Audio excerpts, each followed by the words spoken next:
May I request everyone to kindly settle down, please? The minister is about to arrive.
Yeah, may I request everyone to settle down? Honorable Minister is here.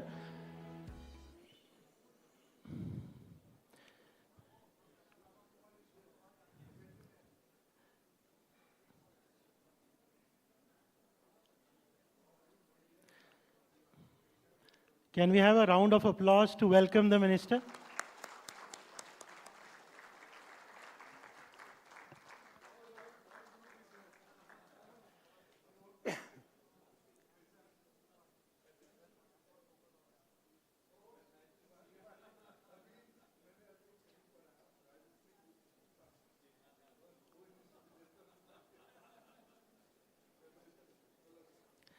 Requesting Honorable Minister to please join us on the dais. Inviting Dr. Vaishnav as well. And Anish Day. Anish, over to you, please.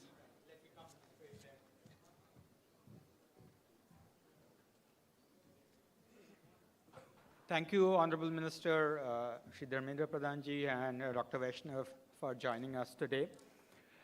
I must tell you a story, everyone a story. Consultants are good at telling the stories, but this is a story from the heart.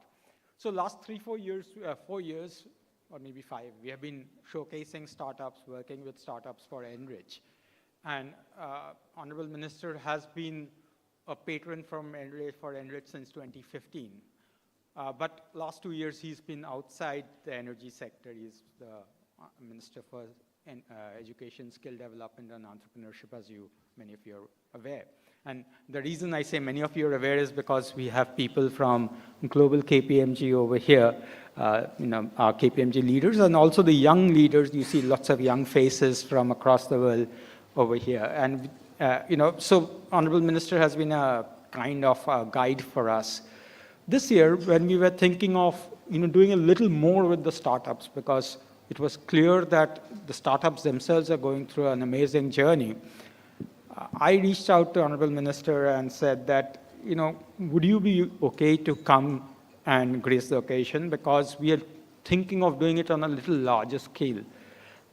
Long story short, that large scale became a full-scale innovation summit, and today you know that we started this at 4 o'clock with Mr. Mariwala talking about his stories, then the fantastic panel which we had with the young innovators, and then now we have this visit by Minister upstairs, and it was just such a wonderful experience to have him.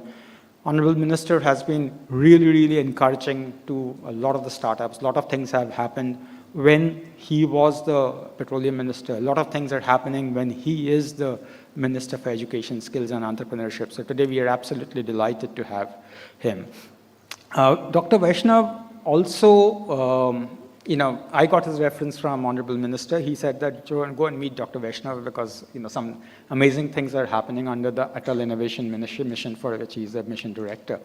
And it was one of the most enjoyable conversations I had, 40, 45 minutes, most enjoyable conversations. And he's given us some thoughts on how to look at this whole innovation challenge, which I'll come to in a little bit. But absolutely delighted to have him. He's the Atal Tinkering Labs, that have been set up in schools, 10,000 schools, if I'm right, across the country. He chairs that. He was also the chair of the startup track on the G20, which was the only new track in the G20 thing, which was done in India. And now they spent a good hour, almost 40, 45 minutes upstairs. And I'm not going to steal away their thunder by what they saw, but I was really gladdened by their interest. And of course, we are gladdened by what we are seeing in terms of innovation in the country. So without further ado, let me first call upon Dr. Vaishnav to share his thoughts, and then we go over to Honorable Minister for the ministerial address. You can come here or wherever.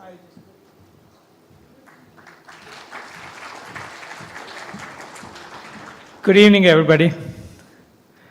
I hope you're having a great day. I think this is a very high quality conversation. I've been here only for an hour, but what I saw upstairs really was also very delightful. I want to share three things with you based on our conversation that was just referred to.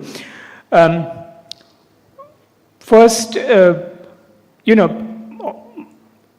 all of you know, India's startup ecosystem is roaring at this point, at the third largest startup ecosystem of the world.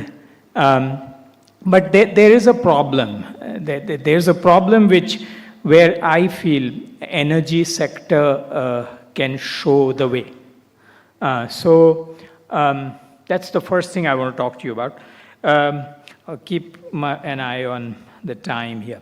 The second is I'll say a little bit about India's innovation ecosystem. What are the types of things that are happening which are quite unique and very hopeful as a sign. And then the third piece I want to tell you is what did we find in Startup 20 under G20? And what is the way forward in terms of the global startup ecosystem. So the first piece where what is the problem? The one challenge with our startup ecosystem, which is energy sector's challenge also in some ways, is that our startup ecosystem right now is like two soda water glasses standing next to each other. So one is the established industry and the other one is the startup glass. In each of them, you can start with a small idea and bubble up to the top. You can become a unicorn, etc. But the osmosis between the old and the new is a major challenge. It's not really happening, right? At an level at which it should happen.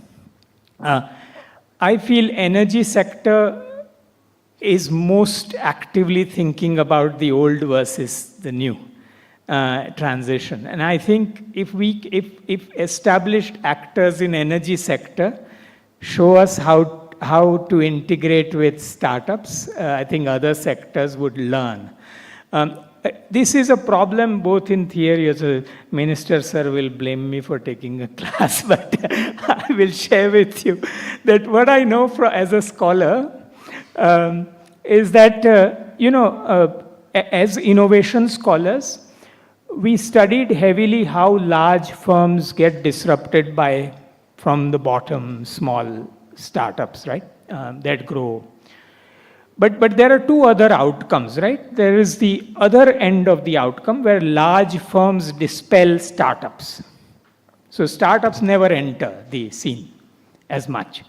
And then there's an in-between outcome, which is that the old and the new coexist. So you don't have to, you may, as a large firm, move to a new technological paradigm. But how does it happen in energy sector? I think that will really teach our startup ecosystem. So I urge you through KPMG to come teach us that thing. We really want to do it in sector after sector. We have to disrupt poverty itself. So we have a much bigger disruption at hand. So anyway, that's the first topic. The second topic, India's innovation ecosystem. Yes, it's the third largest, all that is fine. But some interesting trends, if I were to share with you, it was mentioned the Atal tinkering labs. We have built 10,000 tinkering labs in schools for 6th to 12th grade. These are maker spaces. These are places where somebody who would otherwise have been a mere consumer begins to think like a producer. That is what these labs are doing. We see some very interesting trends emerging. We have so far sensitized 7.5 million students with the idea of innovation, design thinking, entrepreneurship. And what we see is we have the capability to convene them in a very large scale. So, for example, on the Earth Day, we decided to call upon these schools to come together to build a climate clock. 559 schools built giant climate clocks and created an Asian Book of World Record. So lots of people are willing to come, right? Previous November, we asked Zoom, can you give us 10,000 licenses for schools to log in? We said, 11 o'clock morning, you log in, we will build a solar-powered fan together. 5,700 schools with 150,000 students logged in. So we have capacity to mobilize the change makers, these young people, on a very large scale in the sphere of innovation. So that's something that will be important for our transitions. This is the reason I'm saying it. At a slightly higher level, we have 800 or so incubators. We still have a problem here. See, upstairs we saw some amazing startups that were all in some ways hardware, science-driven startups. That's a very small fraction of Indian startups. A lot of them are digital, fast-moving, e-commerce, fintech. Nothing wrong with them, but we need a lot more focus on hardware. Again, energy sector can teach us.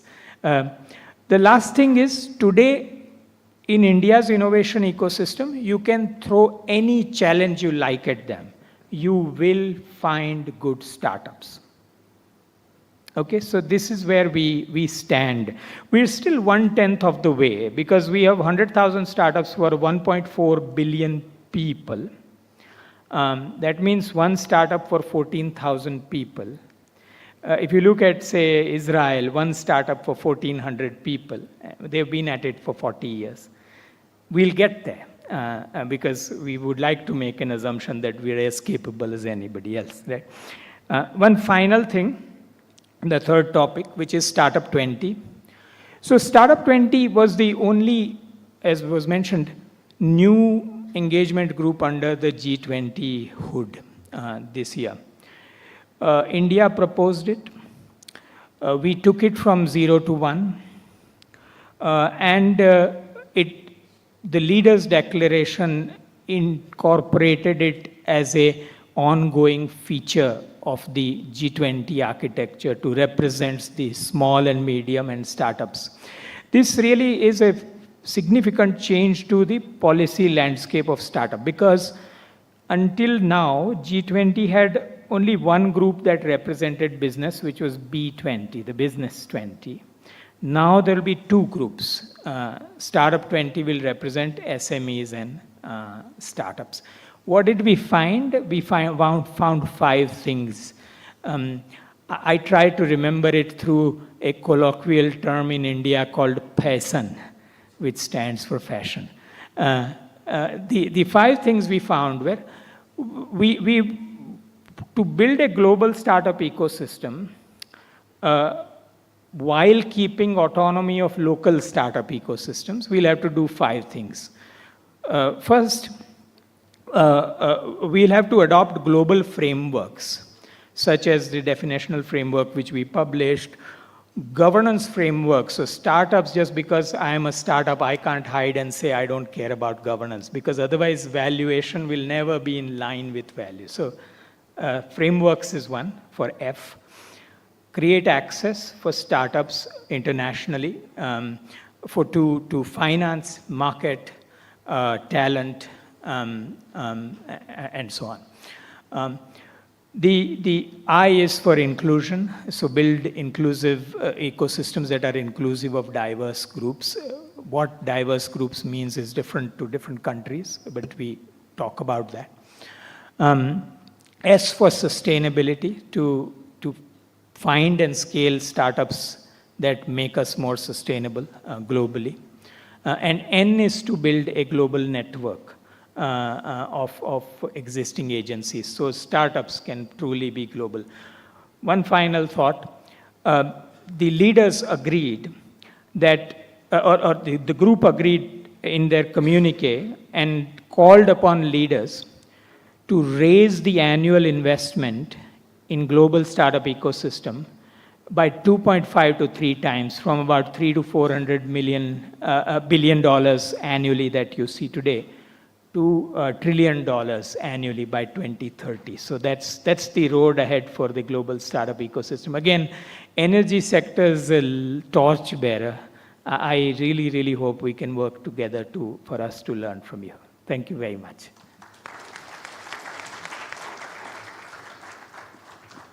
Right, thank you, Dr. Vaishnav. So now is the time to hear Honorable Minister, your choice to be there, and thank you.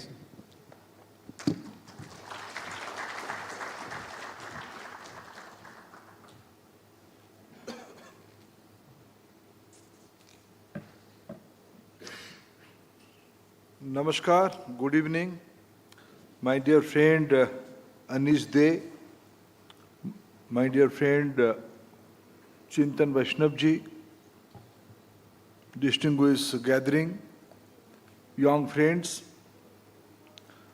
I'm happy Anish has not forgotten me. This is the 14th edition of Enrich. KPMG is organizing continuously in Indian energy market this prestigious conclave. I'm happy to be part of this gathering for so many reasons. When we met before some time, when he explained me about this year's agenda on Enrich, few years back he invited me to inaugurate the Innovation Corner, Innovation Lounge. I asked him, I request him, why don't you? In the last few days we are working together in the area of future of energy skills. Taking forward that, I request him, why don't you make it formal? Innovation, entrepreneurship, skill, education. Why don't you make it formal in the part of Enrich? I'm happy he has accepted my suggestion. And innovation, skills and entrepreneurship are now part of this prestigious Indian event, Enrich. Friends, this innovation, entrepreneurship, primary innovation is a multidimensional area. When a person, community, society are in the crisis, a very disruptive situation that compel them to create something new, a new pathway that leads to innovation. In the 21st century, in the third decade, the changing geopolitical situation, we all are very eager to see a basic paradigm shift. Energy is such a dynamic commodity. There are a lot of things involved in energy, and there is no other way for the energy transition towards a greener pathway. energy might have transited from a very primitive form to today's form since last few centuries. But it will go further, taking care of the sustainability aspect. How to do that? In India, I don't want to repeat the basics in front of energy experts gathering, but as a stakeholder for few years in the energy sector, my basic understanding for the next few decades in India, one of the major business, major economic activity will be energy and energy transition. Today, India is the number 3 energy consumer in the globe, but our per capita energy consumption is very low in comparison to other parts of the developed economy. By next 25 years, India is determined to become a developed nation. The first requirement to be a developed nation is more energy consumption. The challenge is, it should be green. It should be clean. This is the twin challenge. Green and clean energy means more costs. More cost means affordability, accessibility, distribution. These new challenges are coming up. But today, I am confident, after being in charge of education sector in India since last few years, 2 years, I visited a lot of incubation centers. I have seen lot of startups. But today, in education sector, I am learning a new thing every day. But today I can say, after visiting the startups display area in the other floor, I can confidently say India is at safe hands. The disruptive situation will not be for a long period. Our youngsters has capacity, imagination to work in deep tech area. And institution like organization like KPMG is mentoring them, hand-holding them. There will be, I have learned 2 things, revenue startups, revenue earning startups, non-revenue earning startups. Pre-revenue, the KPMG is very focused, you have to go to revenue. So pre-revenue, after that, today they are mentoring, they said, Kanish, I am happy, this is a win-win situation for everybody. Let they grow, let they become a unicorn, let they become multinational company, and let they depend on KPMG. I don't have issue. Being a consumer, being a public policy in charge, I have 2 expectations. Friends, India's young population from age 3, National Education Policy is envisioned by Prime Minister Modi, is known as NEP 2020, is saying the formal education ecosystem will start in India now at the age of 3. If I calculate the average the student age, 3 to 23, the number in India is 500 million, double the size of Europe. They all will go through this disruptive period. The workforce in India today is around another 500 million. If I calculate my age group 15 to 59, this is the official working age group. This 15 to 59, the workforce in India is around 500 million. My challenge as Minister of Education and Skill Development and Entrepreneurship, how to impact education, skill, how do I do them upskill and reskill? An area of, critical area of like energy transition. And this kind of event, and entire world is changing fast, science, technology, innovation, new business model, and India has aptitudes towards an adaptability to new things. If I cite one example, India is at now leadership place in the DPI, digital public infrastructure. Today, if I quote in 2023,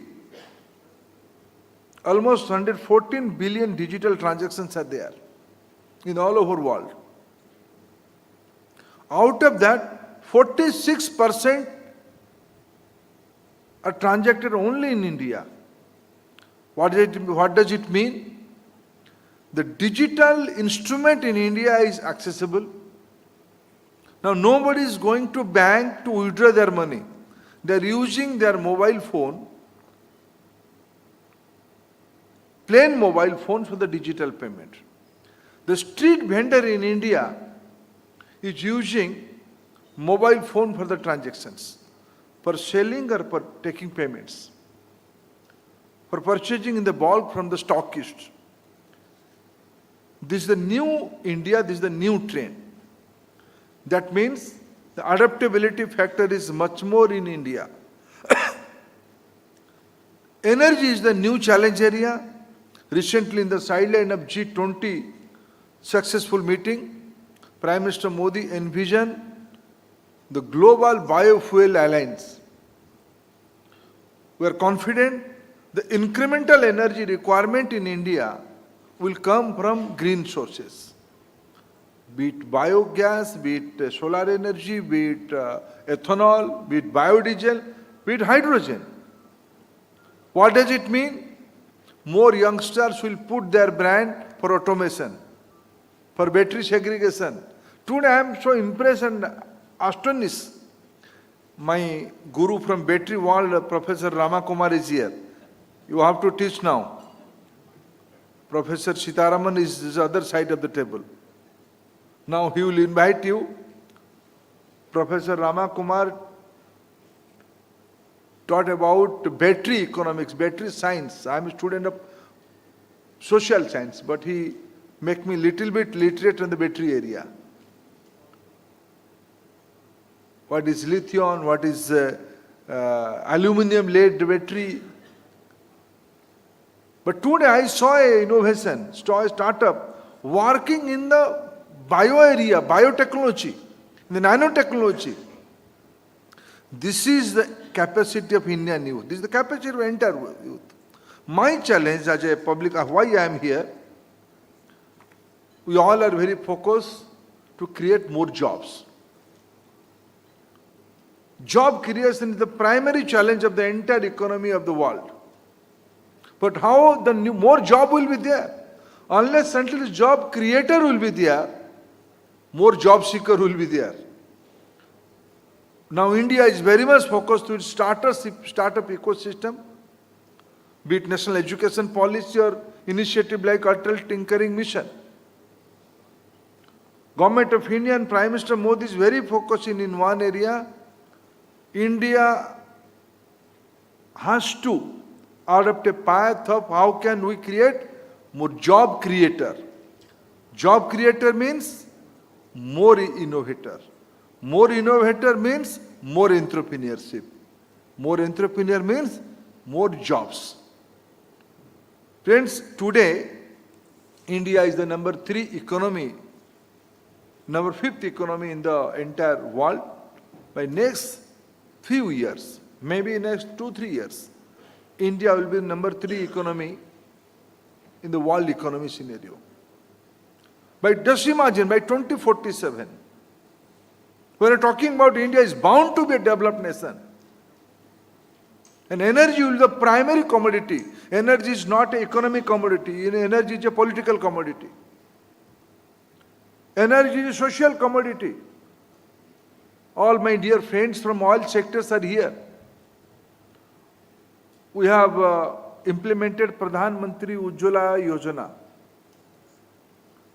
More than 100 million LPG connection were given to the bottom of the pyramid. What is the outcome? Outcome is more empowerment of the poor woman. Her health issue solved. She got more time to take care of his own self or family, for their own children. She earned more. So socio-economic empowerment starts from the energy distribution. Friends, energy is going to influence the entire ecosystem in a big way. And with energy, if you synergize innovation, entrepreneurship, and skill development. My challenge as a public policy in charge, how to create more job, I got an answer. There is an answer. So this Enrich, 14th edition of Enrich, I wish the best success of this conclave, and authority and experts are here, and young generation is also here. With much expectation, I am going back from this podium. We'll meet in the next year. By that time, some of the KPMG handhold startups should become unicorns. With this best wishes, thank you friends for inviting me. Thank you, sir. We are not letting you go off the podium immediately, because one thing which we did was capture your voice along with several others in a publication called Voices. So I'm also going to call upon two co-authors, Dr. Leena Srivastava and Steve Moore of Ken Energy, CEO. If you could please come on the stage, and we release the Voices formally together.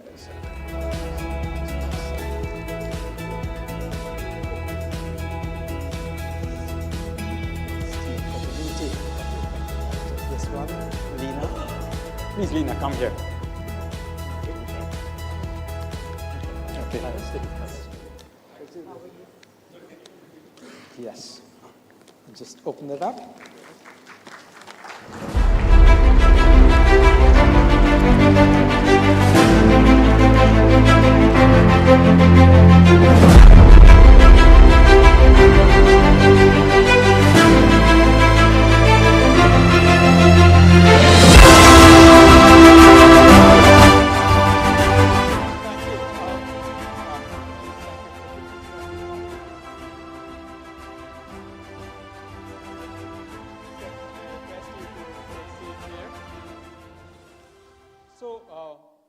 Friends, thank you for being here in full force. We had actually planned this as a much smaller thing, but then we realized that we really had the interest from you. We also realized that with the quality of the people in here, young and old, or older, okay? So we must find a way to capture some of that collective knowledge and intelligence into something which we can use. It's too valuable a gathering to let go of without capturing some of those inputs. So my colleague Vikas Gaba and I are going to actually do an interaction with you. And the way we have planned it is as an open floor interaction, so that we